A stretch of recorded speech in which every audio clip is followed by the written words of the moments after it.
Hi, this is Paul. I just finished my sermon series on the Sermon on the Mount.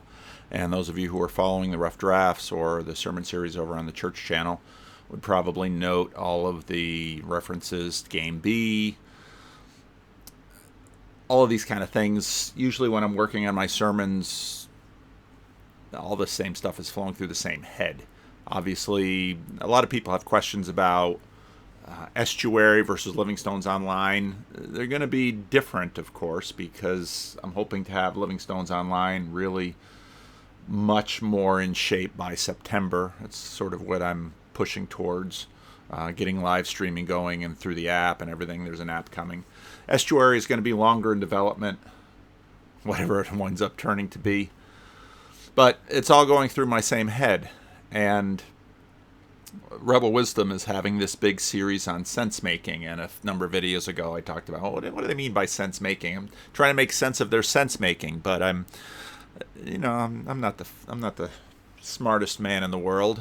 Things take a little bit of time sometimes to sink in, but I'm understanding it. And so this week's rough draft dealt with the difference between the beginning of the Sermon on the Mount, which are the Beatitudes, and the end of the Sermon on the Mount, where Jesus gets fairly apocalyptic. Now, some of you might not be familiar with the apocalyptic genre. It's not unique to the Bible. You can find other texts that are apocalyptic, especially in the Hebrew vein. And so describing a genre is always a little bit difficult. You have to describe the patterns. You can see the development of apocalyptic in the Hebrew prophets. The book of Daniel, that many Jewish communities consider part of the writings. Christians consider it part of the prophets. In the book of Joel, you have the day of the Lord. And the day of the Lord, if you've been following my rough drafts, you'll know I talk about the day of the Lord fairly often. It's a vitally important theme, and I think if you want to understand the theological context of timekeeping by the New Testament, you have to understand how the conclusions that Christians came about Jesus relate to the day of the Lord. You'll find the day of the Lord in the book of Joel, where it's a locust invasion or it's an invasion of an alien army. You'll find the day of the Lord, often in the Old Testament it'll be rendered as that day, in that day. And the day of the Lord is this, it isn't. It isn't. It isn't. It certainly comes on. Forget to get dressed in the morning. To finish getting dressed in the morning. I always think about the day of the Lord as a pre-echo. So the day of the Lord is the last day in this age, but it echoes throughout. It's Judgment Day. It's the consummation, all those Christian terms. The day of your death is the day of the Lord. The day when the doctor tells you has cancer is the day of the Lord. Good Friday is the day of the Lord. Easter Sunday is the day of the Lord. The day of the Lord comes and comes and comes, and basically it's the day when existence, it's when existentially everything comes to a defined moment. Okay, and so that can happen with a job opening, a wedding day. It can be good or bad. There'll be totalizing moments. There's chronos in Greek, which is time, running time, and there's kairos in Greek, which is moments, and it's connected with that. And so the Hebrew scriptures have these kinds of events in them, but the Bible wasn't written. Someone wrote Genesis and then Exodus and all of that. The Bible is a library, and the layout of the books is not chronological. And so there's an apocalyptic sensitivity, and in Matthew, Mark, and Luke, you have the little apocalypse, which is quite a bit more apocalyptic. That's when Jesus talks about the destruction of the temple and all of these things. But as I pointed to in the sermon this week, the end of the Sermon on the Mount has that sense of apocalyptic. There's an eschatological perspective. What do I mean by that big theological world? Eschatology are last things, and last can both mean ultimate in terms of ultimate, but also can mean kind of conclusive, and it can kind of mean, the word end has that similar nature to it. It's the end of all things is understood in a couple of different ways. It can mean the chronological end of all things, but it can also mean the point towards which all things are moving. All right? And eschatology has that dual sense in it as well. And you just plain see this in Jesus' disruptive nature. If you read the canonical Gospels closely, people don't quite know what to do with Jesus on a very regular basis. And I think part of the reason the canonical Gospels are so different from a lot of the far later Gospels that weren't admitted into the canon later on is that over time, the further you get from Jesus, the more we tend to clean him up and tidy him up and make him fit all of our categories. And by nature, real true things are beyond our categories, when in fact they are indeed our categories. Real true things are beyond our categories. We can't exhaust them. And this is part of the aspect of science that we both enjoy and avoid. This is both what makes Jesus such an engaging figure, but also a figure that winds up being appropriated by pretty much every faction and every time in Jesus, in the Christian world. There's this startling and sometimes discouraging habit of Christians to take whatever aspect of Christianity they're trying to promote at the time and say, well, Jesus was the champion of that. Part of what speaks of the authenticity of the Gospels is that the Gospels themselves don't seem to fit. Every time we sort of make a category and create a little box, there's always a portion of them that's outside. And again, that's a function of real things, but it's also part of the reason that, as Tom Holland noted, after 2,000 years, these things continue to read fresh, and these four seemingly random authors, the identity of which continues to be debated and contested historically and theologically, all seem to be able to do it at the same time, and the thing they all have in common is Jesus. And so there's something apocalyptic about Jesus that's genuinely disturbing to us. Now, the book of Revelation is a book in the Bible that people really don't know what to do with. The book is easier to understand if you know the rest of the Bible, because of the many things that can be said of the book of Revelation, one of the things that is quite clear is that the author is taking pieces from Genesis, from Exodus, from Ezekiel, from Daniel, and integrating Jesus into it. In many ways, it's the integration of this apocalyptic Son of Man theme into the context of the Roman Empire. And it's a dramatic, scalding book. I mean, the opening sequence of the book is just dramatic with this figure whose face shines like the sun and eyes are like blazing fire, and holds the 7 stars, which is basically astrology, and the 7 candlestands, and just full of this kind of symbolism. And then of course chapters 2 and 3, the letters to the churches, and all of them are dramatic. Most of them are condemning. But you read the book of Revelation, you get a real quick course in apocalyptic literature. Now, there's been a lot of comment about the rise of apocalyptic literature, And I would assert that basically apocalyptic literature, apocalyptic thinking arises when the normal order is disruptive. So in many ways, rebel wisdom sense-making ideas are analogous to the expression of apocalyptic when people's normal sense-making functions fall apart. The plagues in Egypt are apocalyptic. This is in many ways, and we're going to get into the difference between the Hebrew God and the Greek and Egyptian gods.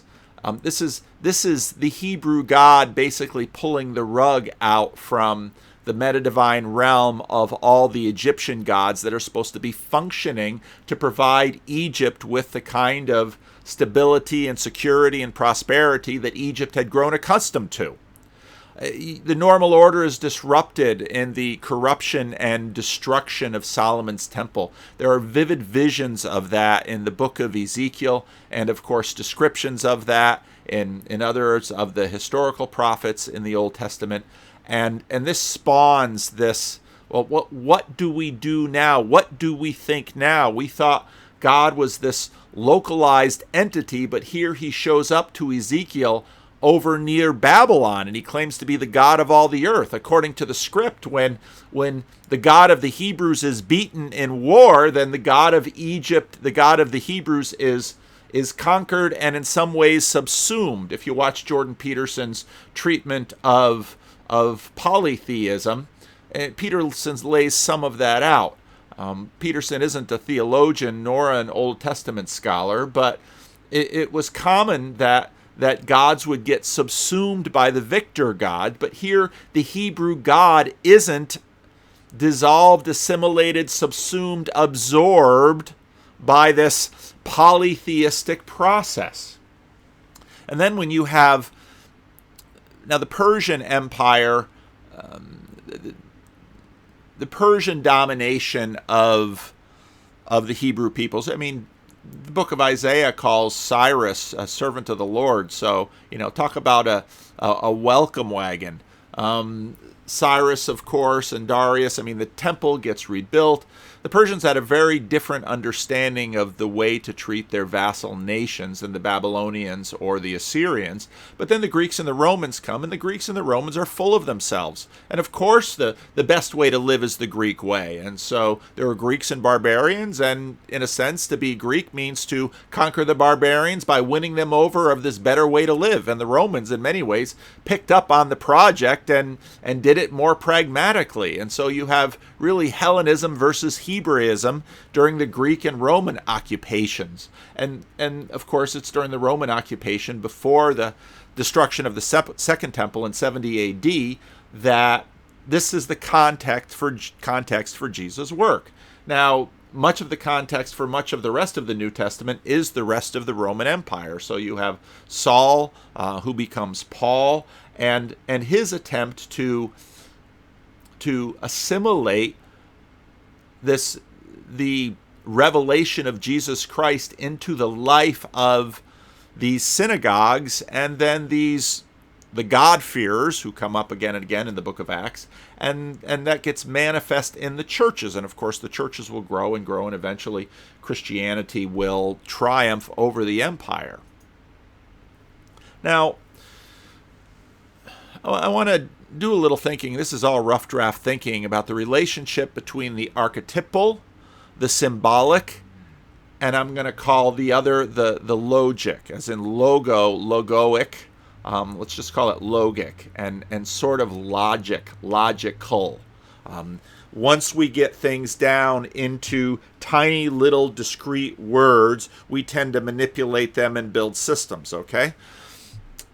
Archetypal is broad, systemic, relational, communal patterns. And Jordan Peterson nicely in Maps of Meaning class was able to talk about these archetypes, and in his lessons talk about the tyrannical father and the devouring mother. And these patterns are large and broad, they're repetitive, they're systemic, but they're highly relational. Agents participate in them wittingly or unwittingly. They're communal. They're between actors and agents. But they're patterns nevertheless, quite obviously, and perhaps a step. So archetypal is very, very large. Now symbolic is perhaps a little bit smaller, and probably Jonathan Peugeot would have something to teach me in all of this. But patterns are distilled into smaller, recognizable, in some ways manipulatable portions and fractals. And so we can much more consciously work out these pattern symbols and use these symbols. And so that's, in a sense, a little smaller, little easier chunk for us to deal with, which is the symbolic. And to breaking down further, we get into the logical, okay? Let's call it the logical or the logic, where it's further distilled, it's reproduced in language, it's in written language, it's down to math, you have law, you have morality. Now I would argue that apocalyptic emerges when the logic fails. And so what we start doing is we start moving back up this conscious realization chain into the symbolic, because we begin to realize that these systems are no longer working. We might struggle to figure out and articulate why they're no longer working, but we just know that there's not a technical solution to our problems. And you can tell this when it's common when you listen to especially political type speech that, well, everything will be solved by more money and better managers. Well, that's sort of the realm of the logic, all right? Money and managers. You get above the logic into the symbolic, and, well, now we're starting to ask much more fundamental questions about what is good. Because the logic won't really tell you what is good. The logic is more like the scientific image. It might tell you how to do something, but it won't tell you what is good. And so the symbolic layer then tends to have more resonance. But even, the more things fall apart, the bigger things go up, and the bigger questions are in play. And the consensus, the communities of consensus break down, and there's going to have to be work on all three of these levels to really begin to put together a new system, to put together a new narrative, to put together a new story. And, Peterson talked about this, and this is sort of where the prophets and the poets and the artists and the filmmakers really come into being. And they don't, I've been around creatives enough, and I'm creative enough to know that many of the creatives, they don't quite know what they're doing. They just kind of know the patterns of doing these things. And it's where sort of the group A-ness and the group B-ness that sort of comes together, and they express and they do, and then sometimes, it's like the old saying, well, if I could explain what the story is about, I wouldn't have to tell the story. That the story in that way, in a sense, tells you what it's about in a way that the logic can't really break down and describe. Now, Peugeot quite recently had a really good video on the stories we live in, where he read this piece that he had written for Word on Fire, and it really gets us into, and if you haven't watched that video, you should very much watch it or read the article from Word on Fire, because he gets into the point that what's happening with these superhero stories that we have. Well, in many ways, all of these superhero movies that we're doing, the comic books, and it's not incidental or coincidental that the superheroes are coming out of comic books. There's a certain degree of there's a certain degree in which the graphic novel is freed from the logic level and into more of the symbolic level and into the archetypal level. So superheroes are in many ways our apocalyptic stories. And if you look at superhero movies, in many ways they're they're recognizable from a book like the Book of Revelation. Now, one might argue that the horror genre is as well, and maybe I should have another talk with my friend Bern Powers, because he's much more literate in a bunch of these things than I am, and his knowledge of music and art and literature and puppetry and texture. I mean, Bern knows about all those things. Is far beyond mine. But the horror is sort of there too. But if you look at horror movies, basically what happens is that normal people sort of find the pagan religious trick in order to master the chaotic, uncontrollable evil forces out there. That's different from a superhero movie. In a superhero movie, we in a sense bond, we live vicariously through the superhero movie. In a horror movie, we live vicarious through the person whose life is in the balance, and much more like ancient paganism, we look to manipulate or appropriate or do something with forces larger than ourselves in order to quell the chaos or the evil and to restore the world to normal. So horror will often simply play with more conventional pagan religious agency in that. But superheroes, we in a sense vicariously identify with and bond with the superheroes. And this is where people, they'll dress up as Luke Skywalker or Princess Leia or Captain America or Iron Man. You don't find Halloween costumes from the protagonists, sometimes the antagonists, which is telling, but the protagonists from horror movies. You will find people dressing up as perhaps Jason from Friday the 13th movies, or they will dress up as the creatures of chaos for Halloween, but they won't. But the protagonists are often forgotten.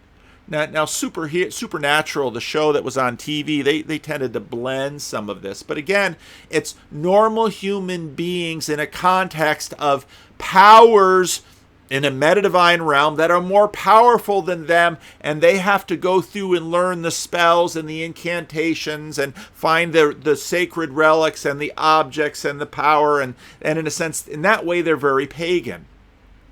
Now, also in another way, and the genres blend here, but superheroes attempt to integrate technology into the magical. And so Thor he's just a god. Well, and part of with what modern comic book makers can't help but do is sort of bring technology into this. What is the source of Thor's powers? And you'll hear little bits of that. And of course, in the Star Wars prequels, we heard about the midichlorians for the Jedi, and this is going to get into an important question of whether gods are born or made, whether gods come from God or gods are products of our technology. So superheroes are an attempt to integrate technology with the magical.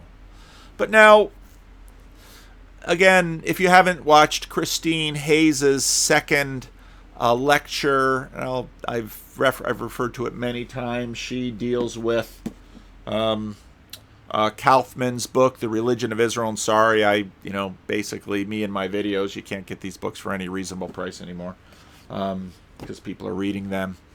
But Hancock is, so superheroes are gods, lowercase g. What do I mean by that? They're full of power, usually lacking wisdom. A great example of this is the movie that came out in towards the ends of the aughts, which was Hancock, where Will Smith is a god and Charlize Theron is a god, and they're having romantic relational problems, and I'm probably gonna have to watch that movie over again. I remember watching it the first time, and it sort of captured me. But that movie in very many ways sort of bridges the genre, okay, where superheroes are gods. And there's a little scene, you can find it on YouTube, where with the fight between Will Smith and Charlize Theron, where she has a little, where she basically comes out and says it, angels, gods, that's what we are, but they're living in a meta-divine realm. Okay? And this is very different from the Hebrew conception of God.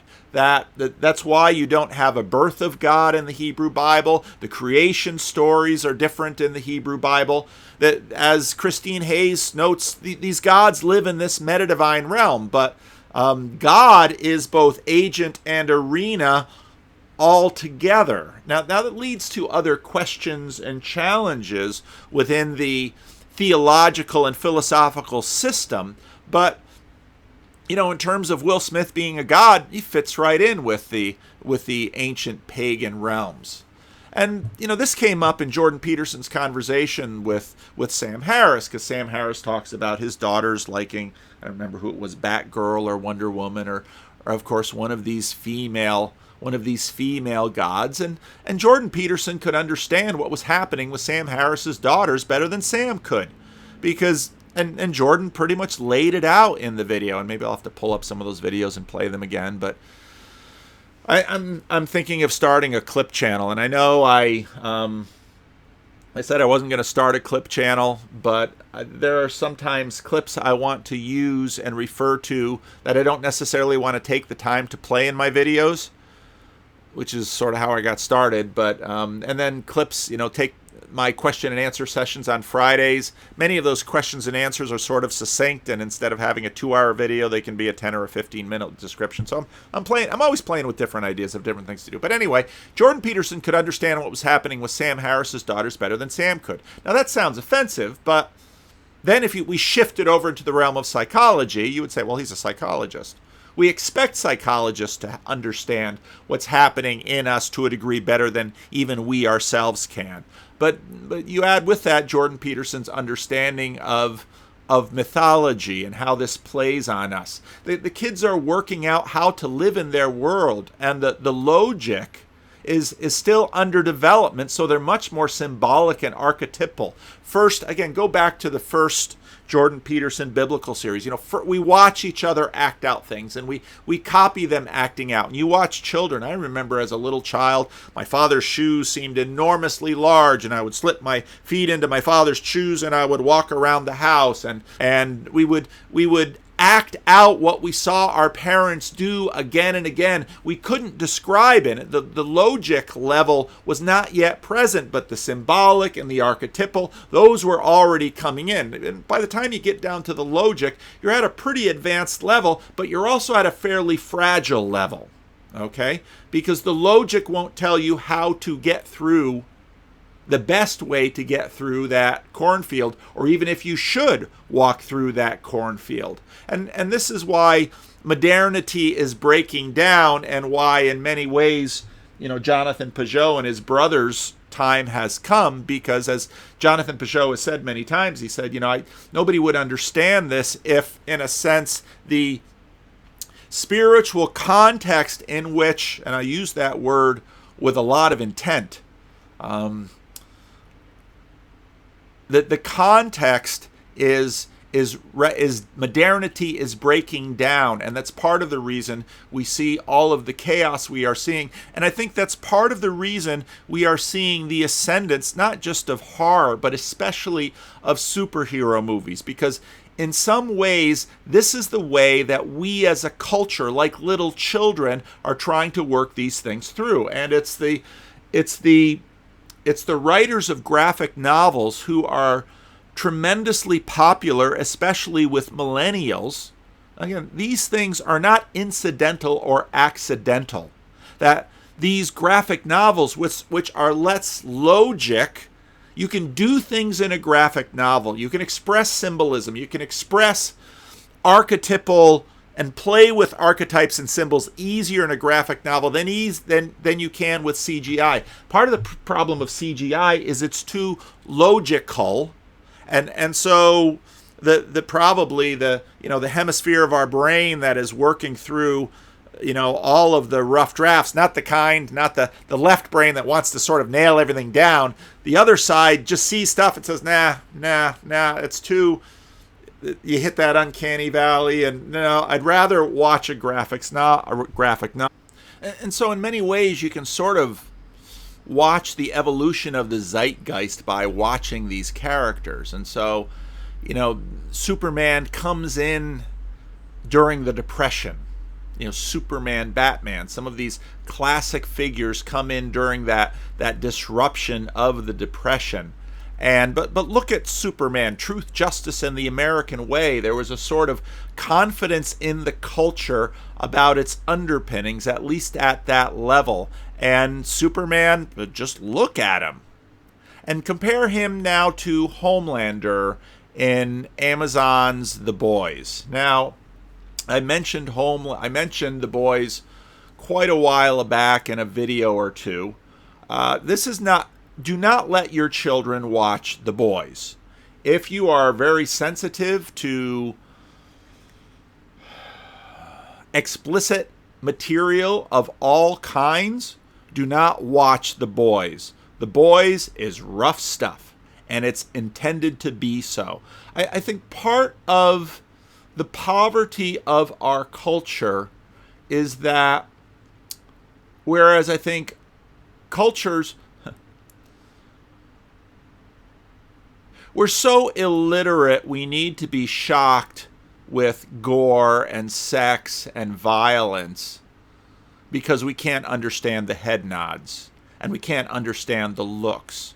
And the symbolic has broken down so much it becomes explicit.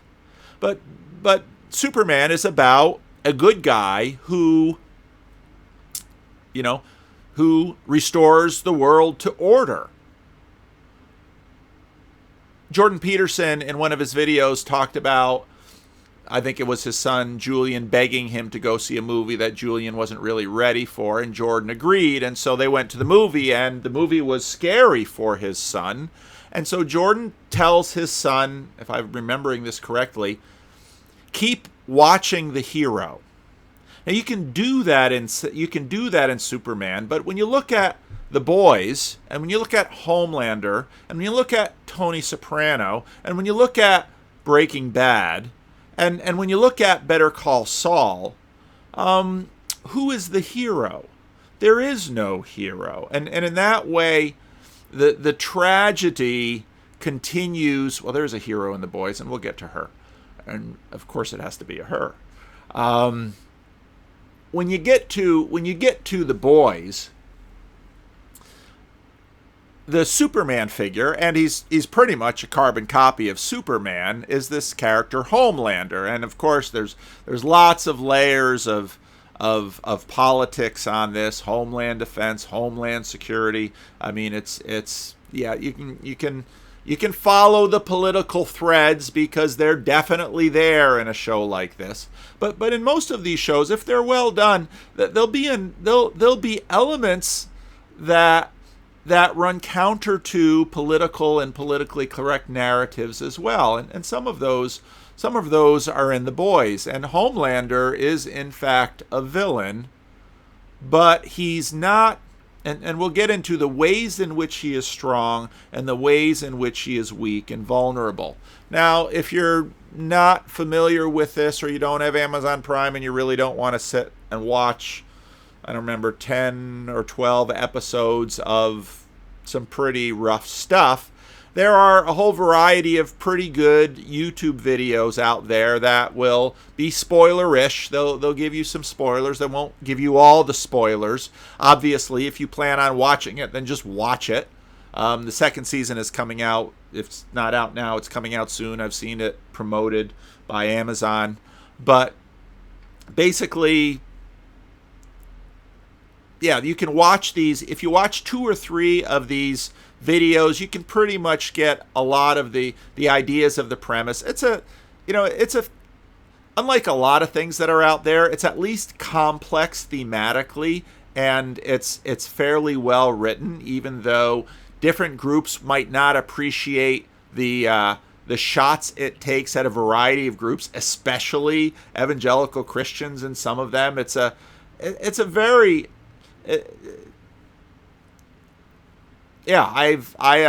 gonna watch this. I'm gonna watch the second series And so there's some common tropes in there. The superheroes in these cases are sort of captured by a by a corporation, an American corporation that they're really celebrities, and the show is about the corruption of celebrity and the corruption and corrupt corporate culture. And most of the videos talking about it will be capitalism. The word capitalism has become a whipping dog, but I don't see people willing to step out of the love of money too often.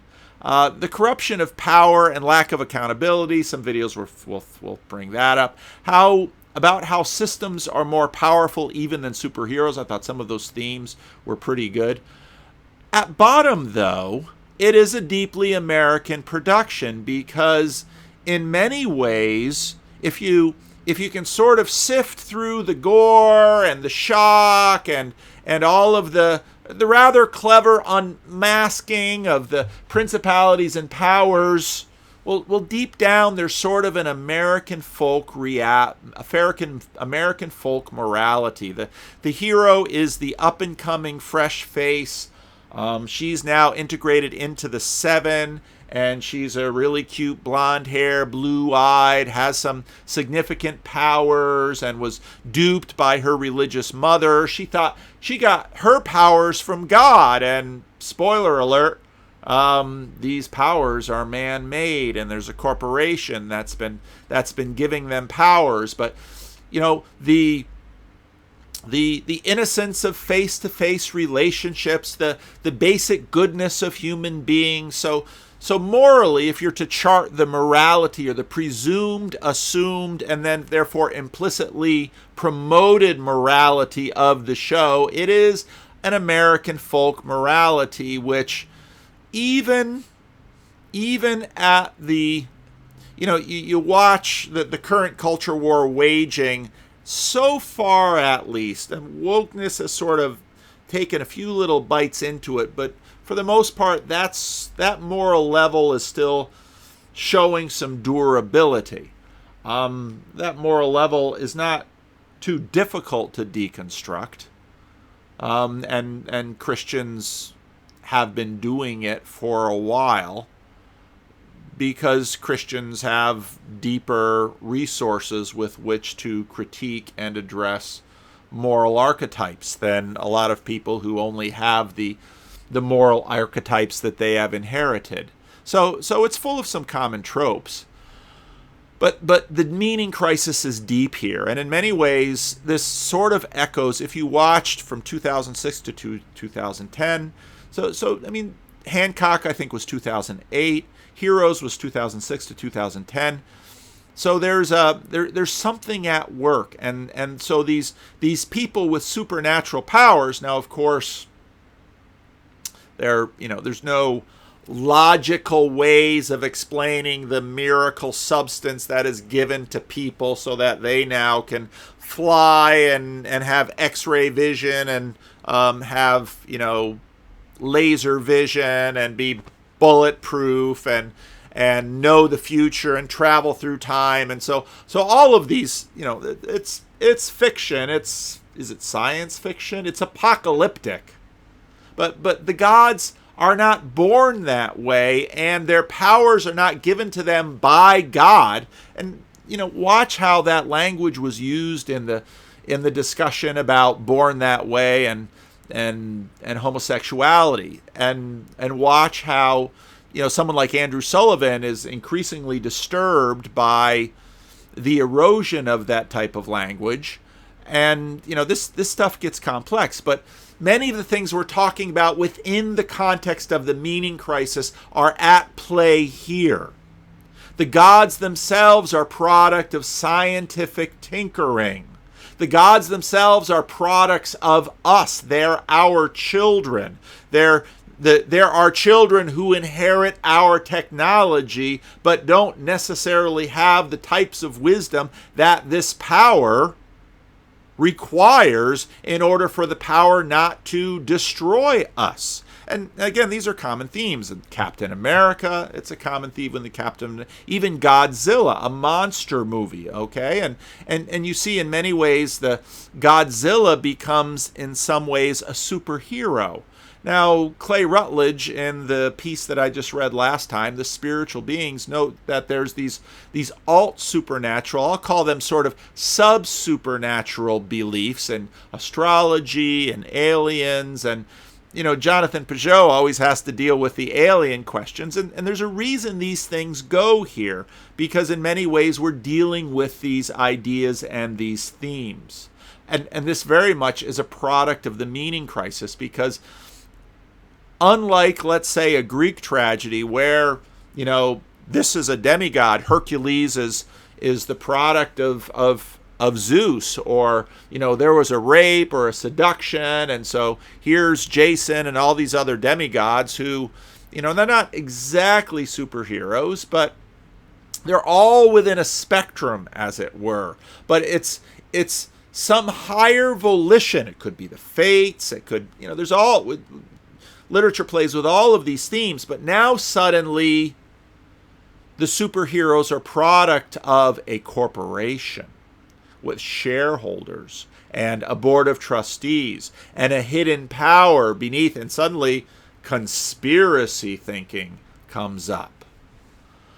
Implicit in this, though, is that we are the gods, and you will find that message out in the culture, in a secular culture, pretty often.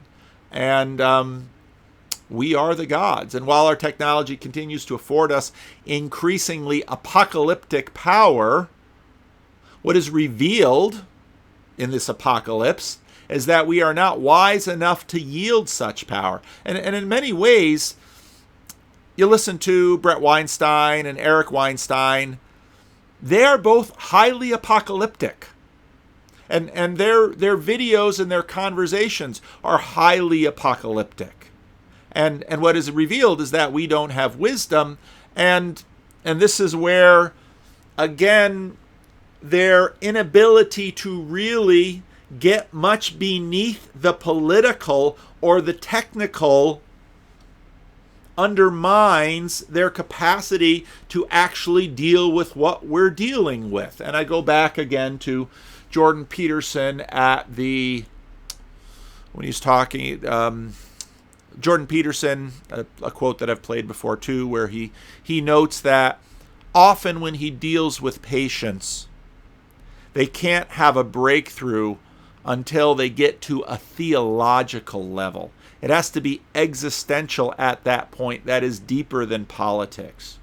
And Sevilla King, who's got her own channel too, who I've spoken with here, I mean, she said very similar things.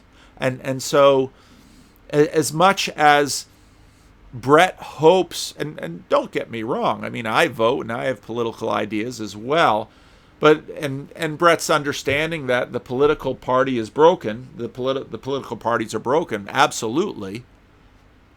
But the renewal of those parties will not be fundamentally technical. It comes out of far deeper places within us. And in many ways,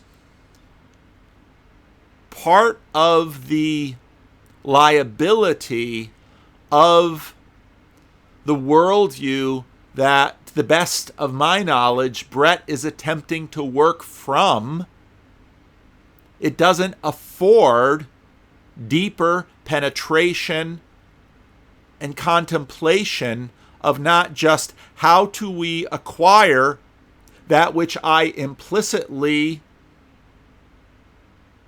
from my parents, what I implicitly imagine from my parents, again, comes from, I haven't pulled this book out in a while, Soul Searching.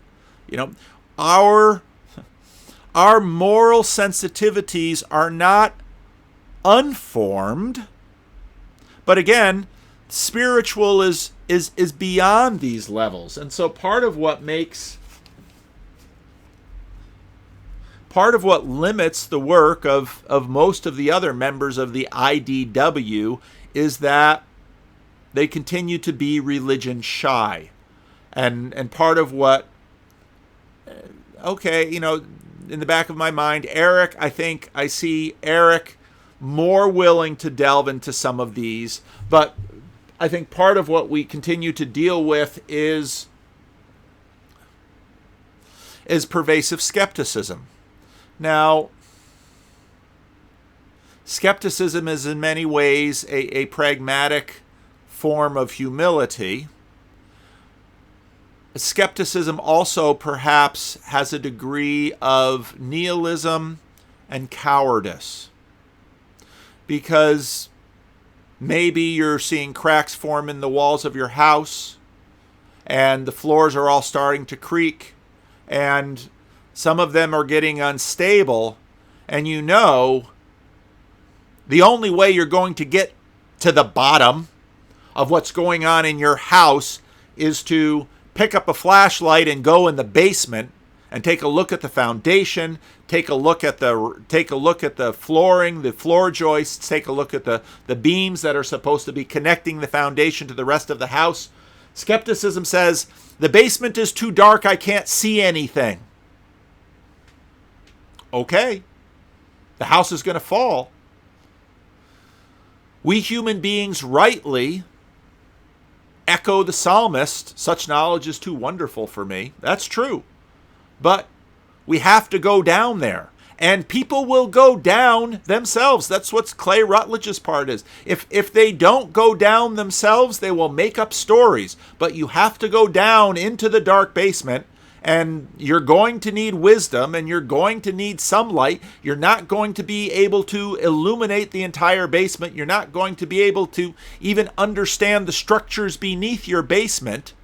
But avoiding these via skepticism, well, pragmatically we do it because we want to keep big groups together, but when the house is falling down, it's time to go down.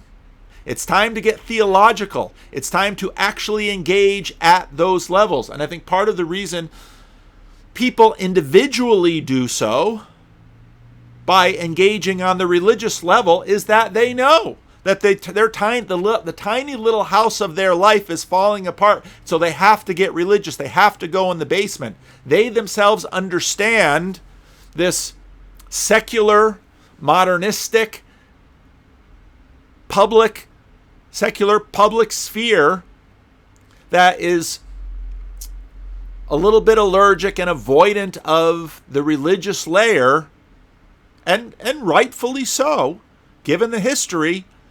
You can't live on that layer when your house starts to fall down. So while our technology continues to afford us increasingly apocalyptic power what is revealed is that we are not wise enough to wield such power. We are easily corrupted and manipulatable. It's true. And a lot of, the good work in John Vervaeke's Meaning Crisis series is the fact, the parasitic processing, all of the ways that we fool ourselves. But into the basement we must go. It was very interesting looking at Wisecracks, the philosophy of the boys, and you can see how philosophy tries to be a substitute for going in the basement, but it can't. Now, Aristotle, Plato, philosophers, tremendous tools, incredibly important, but you don't get around your presuppositions. You don't get around this foundational layer of basic questions about the world. In many ways, we have to deal with things we cannot prove. And what's interesting is that even the name of the channel, Wisecrack, they almost don't dare talk philosophy while taking themselves seriously. And what we imagine will keep our new innocent hero, this is the woman here, Starlight, I think her name was, is on the straight and narrow is all the usual suspects in American culture. Romantic love. Why? Because romantic love, once you feel it, there's no questioning. It's again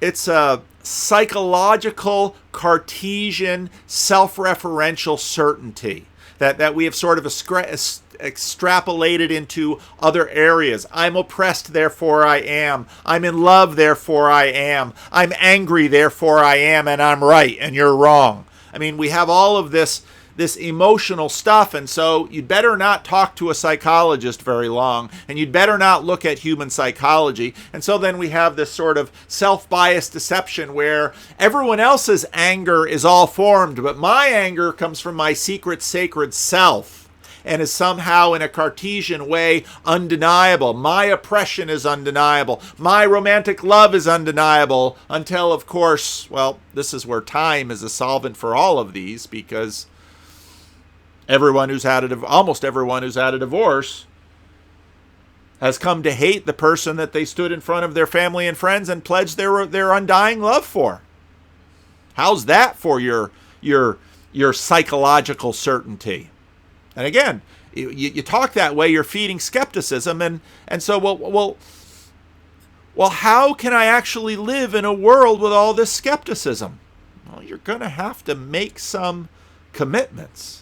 So Starlight or Starbright, I don't remember, has all these small town values, and these are deep parts of American, the American psyche. And often what we're doing is we're going back 2 or 3 generations, pre-urbanization in these small face-to-face communities where you're held accountable one to another, and there's all these, well, in the city you're just a number and no one holds you accountable, but down at the farm, where does Superman grow up? What is it, Iowa? Where does Captain Kirk come from? Iowa. Batman's a little bit more, but Batman again comes from wealth and power, and there's a little different tropes going on through the Batman story, but they're face-to-face relationships and good upbringing. But then she discovers that no, mom was in on the conspiracy, but dad left because of the conspiracy, and she was told lies when she was young, but now she's a young woman and she's thinking for herself, and she's not going to listen to the evil corporation that wants to seduce and manipulate her. She's not going to listen to the guy who Me Too'd her, and because she believed in the Seven and the corporation and all of the story. She's now seeing with her own eyes, and has maybe found a romantic partner who lost his lost love to the evils of the corporation. And of course it's a story. They deal and they wind through all these things. But if you pay attention, she got just enough trauma in the background so she has knowledge of good and evil, but not so much trauma like Homelander. So now it makes him evil. But what is the source of evil? It's all theological questions. Is it capitalism? Is it urbanization? Is it too much power for the normal restraints to hold us in?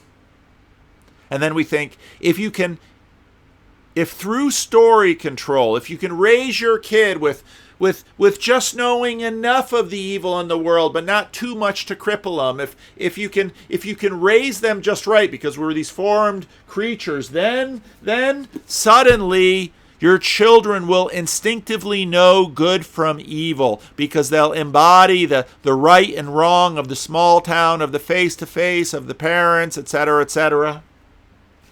And then they will have their moral compass as their guide.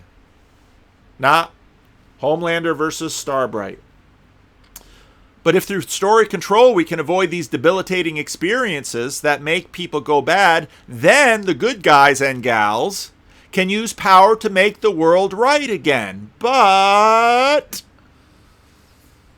power. And this is where there's so much built-in deception with so many people using some of this post-modernity. Power is evil. Give it to me and I'll use it for good. Power is power. Is it? Again, I think Andy Crouch has a better take on a lot of these things. And so now we're back to sense-making and the apocalyptic, because QAnon now has a Finland branch, and I saw my friend Paul Anleitner, giving Christians in QAnon, here we go. Well, it's a crisis of sense-making. We don't know what to believe. Is Donald Trump the maverick outsider fighting the deep state for the soul of America? Is that who Donald Trump is? Or is Donald Trump the evil authoritarian or capitalist con man looking to dupe America for power and money? Or is Donald Trump the incompetent bumbler who accidentally wound up in office and he's unfit for the office and so now we have to get him out no matter who else is in? How do we know? How can we know? And here's the difficulty that we think, well, I can't know because I don't live in Washington, D.C. Do you know people do you think people know by virtue of their zip code? Well, we can't know because I don't see Donald Trump up close. Well, I would say that the White House staff has a much higher resolution pick on Donald Trump, but you wait until either within a year or within 5 years he's out of office and all of the books start coming out. There'll be those that say he's this and those that say he's that. Just look at your own life. You know, some people think you're all that and some people can't stand you. A person only their mother could love. And so this sense making, well, if you really think this through and think about the long ways in which these things have been undermined and the ways in which skepticism has arisen, well, now suddenly I feel skeptical because everything seems to be coming unglued. Well, except that if you go to Scott Adams' page, he'll say, well, for most Americans, there's no protests on your streets. Now, if I live next door to the California State Capitol, well, then I would see a lot. But folks don't bother protesting on Florin Road. I think some of them probably think they'd get mugged or at least panhandled to death. So, and if you're living in some little town in Iowa, boom, now we're back into the tropes. No, it's the small town, face-to-face, milk of human kindness. This is the place. Yeah, but how many horror films are set in some place out in the woods or out in the farm or, you know, Watch Signs or Children of the Corn or something like this? Once we are suspicious that there's no there in terms of a me beneath all of the sum of my experiences, then I can never know any true thing at all. And there's a meaning crisis. And you look at the power of the story of Jesus. You can understand why this story is so enduring. The Hebrew God, not Hancock, not Iron Man, not Zeus. The Hebrew God is the God above all gods. Well, how does that work? Well, if you control the meta-divine realm, you can turn off gravity. If you're the programmer who programs the simulation within which the gods have superpowers, just call up the Zeus profile and let's take away flight. Let's take away lightning bolts. Boom. Zeus can't generate that. Paganism is built upon this meta-divine realm that you simply don't have programming privileges for. You have programming privileges for certain things, and so then as you get amulets and cast spells and incantations, then you can deal with the meta-divine realm because you're following the patterns and you look at how it works. But if, as Eric Weinstein says, if the meta-divine realm has an opinion about you, there's not a lot you can do. That's the terror of Calvinism, right? There's nothing I can do. Augustine tells the one young man, go to a church and get yourself elect. So Jesus comes and, we don't find him flying around. Ooh, I've got to go up in the air and fly out to Ephesus because there's a little girl getting crushed under a cart. Or a dog comes off. Woof, woof, woof. What? Mary fell in a hole? Which Mary? Half of the girls are named Mary. And, you don't find Jesus zipping around. In fact, part of what annoys us about Jesus is that why don't you just disable influenza in the simulation? Now suddenly we have character concerns about this God. Yet Jesus stills the storm.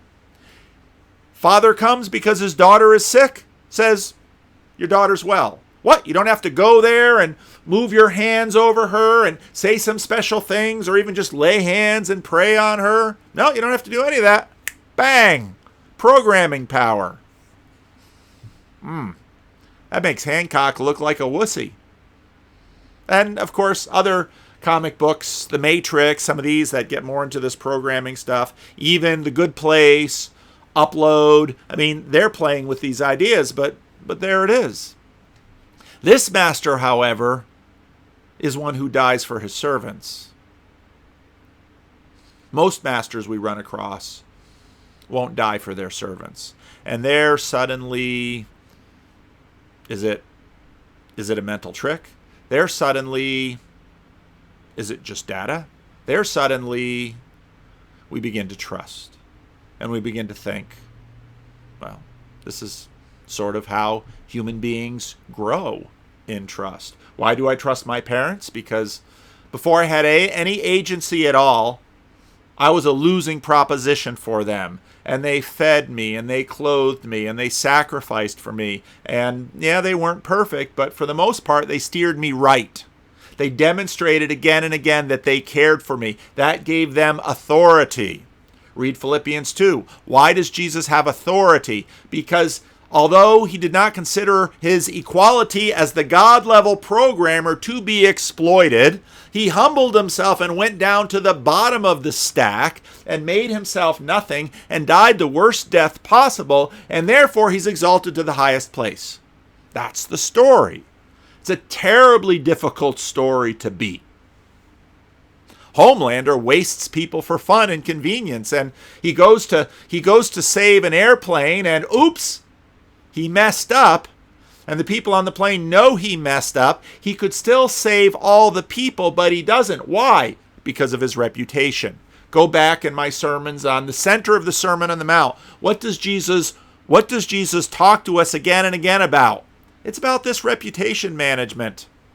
You better watch that. Yeah, but my reputation. Yeah, your reputation is more powerful than your arms. Your reputation goes through time. We value our reputation because people are powerful.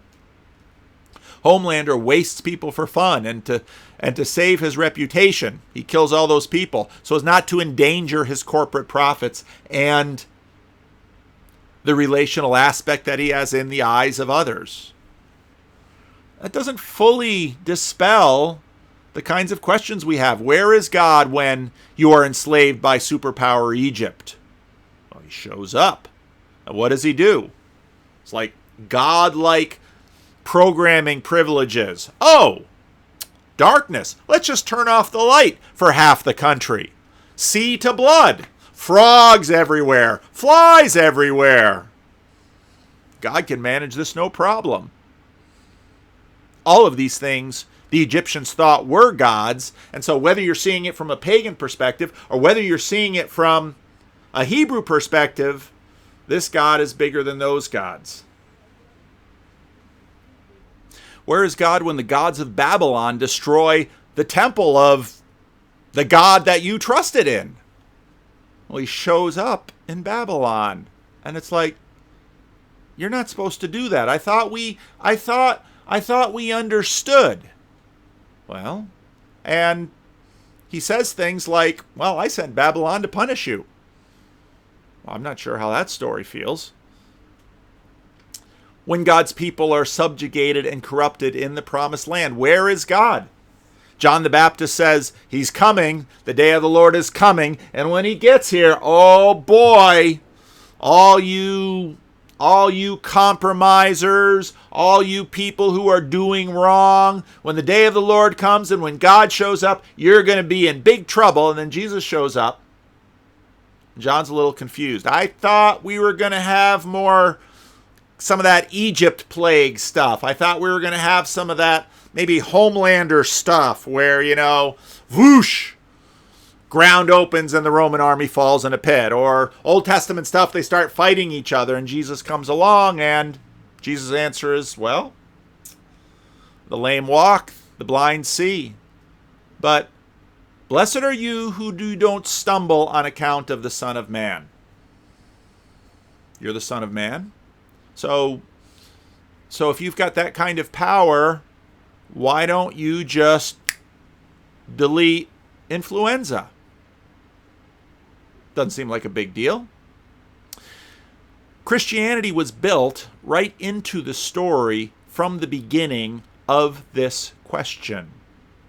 Now, losing, as the Solomon's Temple did against the Babylonians, losing resolves corruption. My grace is made perfect in your weakness, the Holy Spirit tells the Apostle Paul. It's a eucatastrophe. Tolkien coins that word and builds it into the Lord of the Rings. But there's also winning will come in the end, the book of Revelation. And so those themes are worked on right in Christianity. And so now it's rooted in the Hebrew scriptures, but these are the themes that are built into Christianity, and again, gives the story endurance. Now, the difficulty that you have if rationality is your standard, and this is part of the reason that that new atheism is done, is because cognitive science is killing new atheism. It's not a secret why, if you listen to someone like John Vervaeke or Jordan Peterson, they look at this rationality argument and they say it just doesn't. You just can't get there. We're not capable of that. That's not how our brains work. It's not how we relate to the world. Your rationality hope is a false hope. Rationality is a powerful thing, and basically, in some ways, what John Vervaeke does in his series is redefine rationality because he doesn't want to lose the word. It's not necessarily a bad thing. We're redefining words all the time. Look at my conversation with Brett Sockold and conspiracy thinking. We like to label things as conspiracy in order to sort of eliminate it, sort of this rhetorical trick. We can sort of eliminate something from the Overton window if we label it a conspiracy. But the truth is, all of our thinking runs through narratives, and this is why we're having this sense-making crisis, because the logic isn't saving us. And so it's at the narrative level with the symbolic and the archetypal that things are breaking down, and why communities are fracturing along these different lines. And we have these levels of self-deception. We're BSing ourselves, the parasitic processing. Can we know the truth? Not all of it. Well, why not? I only live 80 years. And if I had to prove everything I needed to prove, well, truth is I grow old and die long before I'd be able to prove anything substantial. And the fact is, I already started life with people who weren't proving anything, and I grew up not being able to prove anything because the allegorical and the symbolic and the narrative processing all came online way before all this frontal lobe stuff. And I just was reading this wonderful book that talks about this is the lobe that starts to shrink. I've got dementia to look forward to. It's going to come. Well, my father didn't have that to look forward to. He died first. Good thing for him. This is how we are. This is what we are. And this is undeniable. What sort of creatures are we? This rationality project is absurd. Believing things without evidence, that's faith. Well, you're born into a context you didn't choose. This monarchical vision clean room that rationality requires is unavailable to you as a historically formed creature. You're not capable of it.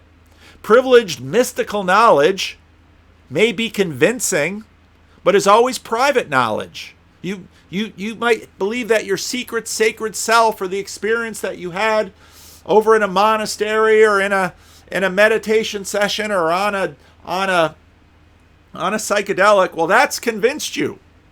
People are convinced by all kinds of things. Just being convinced is just being convinced. It's what it is. Doesn't mean you're right. You have to live with conviction, and you have to live having been convinced of things, but it is what it is. You're too small for this imagined certainty. And John Vervaeke's conversation with Jonathan Peugeot, I thought that was a lovely little story that John Vervaeke told of of his son saying, this level of certainty I'm not comfortable with. And John's like, that's what you get. You're a human being. We're small. We're limited. It's how we are. You need narrative. You can't live without it. If in fact you live without narrative, you'll look something like a schizophrenic walking around the street. I see plenty of them. I see schizophrenia up close. They really struggle with narrative. You're always evaluating narratives with data, which you should be doing, but it's always limited to the scope of data that you're presented with and the narratives that they're being fed into. This is how we are. We are small.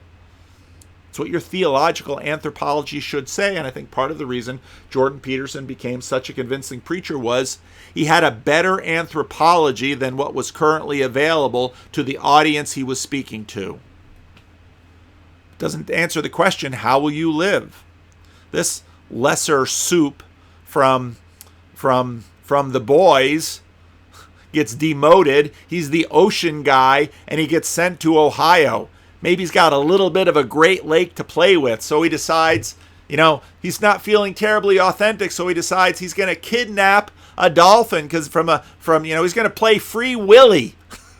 And the thing is a catastrophe, and the dolphin dies. He goes into a supermarket, and the lobsters are talking to him, saying, oh, what do lobsters say? I don't know, please let me out. No, they're just saying, get these bonds off so I can eat my neighbor. Lobsters are pretty brutal creatures. You can't get around authority and sources. You trust the people you trust because they were good to you within your limited amount of knowledge.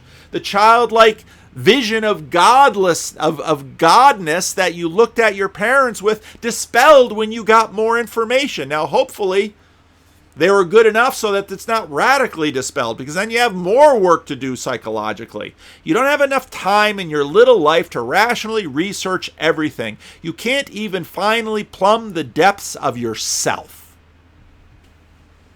Why did Jordan Peterson's series took off? Well, he got there a little bit earlier before Derek Thompson. 2005, religion is so dumb.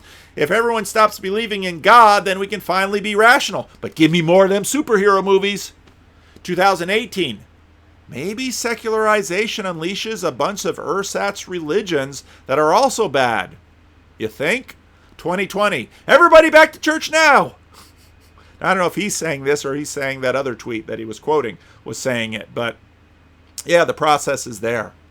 So things get apocalyptic in this world, and they get apocalyptic fast. But here's the thing, the day of the Lord doesn't just come. We're having a really big one now. We're having a global one now with a global pandemic.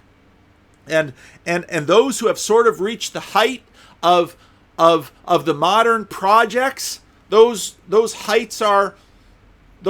buildings are trembling, and some of them are too rigid and they'll fall. Others are a little bit more flexible and they'll last a little longer. But will an asteroid strike? Things get apocalyptic. Sometimes they get apocalyptic in your life. And this is why many, many people become religious, because they got to go in the basement. They don't have a choice. Flashlight or no flashlight, they got to go down there and they got to prop up that beam, or the whole house is coming down. Or maybe the house came down and they have to build it all new from the bottom up. This is what we do. This is what human beings do. Apocalypse happens. Rebel Wisdom is talking about sense-making in sort of Western civilization. But as a pastor, I see people regularly go through this process of sense-making themselves. They get to a point, and Jordan Peterson articulated it well, maybe you discover that your spouse was having an affair for the last 30 years of your marriage. Or maybe they had a gambling addiction and were able to cover it up. Or maybe this lie or maybe that lie, and whoosh, your whole life comes undone. Sense-making.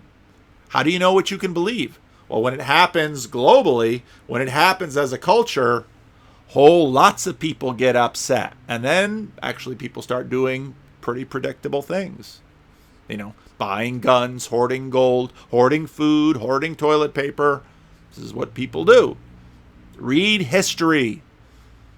The world is full of it, and a lot of it's, and some of it's pretty well recorded. So things get apocalyptic. You're in over your head. The past is a well of historical information you need. And I think this is part of the reason Jordan Peterson starts talking about the Bible, because he says, you know what? He's skeptical about a narrative in which there's someone in the sky talking and someone on the ground writing. But he says, this has helped civilizations endure. Maybe we should read it. Maybe we should talk about it.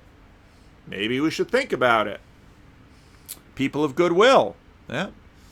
I'm a Calvinist, so I've got an Augustinian anthropology, but people express goodwill all the time. We're inconsistent like that. It's how we are. And you also want a community to live and die with, and really a community to believe with. Because in terms of building a sense-meaning structure, it's not good enough to have one yourself. You need to build it with others. You need to try out ideas with others. And those people need to be people of goodwill. And they shouldn't just cut ties if there's a moral problem, or if there's a theological problem, or if there's an answer that is out of place with the rest of the community. We need communities like that. And this is where every church should have an estuary that it's flowing into, of people who the church is offering, people of goodwill, who won't just cut ties if there's a betrayal or a heretical word or a moral misstep.